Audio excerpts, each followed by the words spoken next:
Maayong gabi mga kabunso, aniya na pod mi, naghilas-hilas na pod mi, nagmurikat na pod ko sa kaning tiguang nga wa pa ni bayad.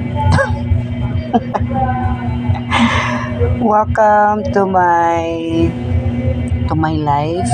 Ayan, magandang gabi po sa lahat ng mga taga Luzon, maupay nga gabi sa tanang mga taga Samar o tanang mga taga Tacloban na mga kapunso o maayong gabi sa tanang mga Bisaya asa man mong parting Bisaya mo, Davao or ano pa, Cebu, Leyte, basta mga Bisaya, no?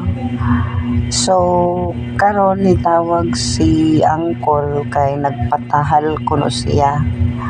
Nagpatahal siya o nagpatahal pod ang iyang iro.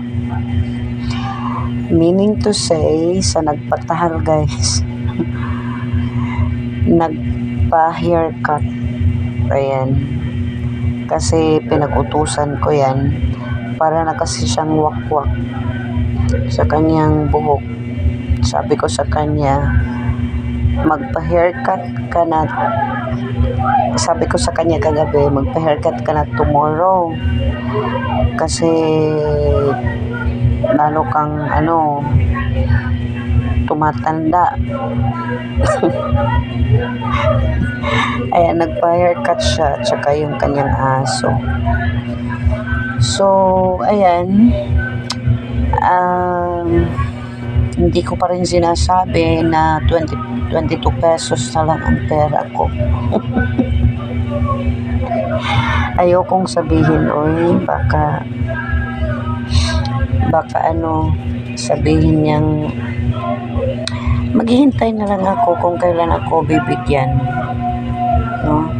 Magbibigay baka ni karong buwan na gapiki. Busy kasi siya guys ngayon. It's a big day daw because after sa kanyang haircut, nag-prepare siya sa kanyang mga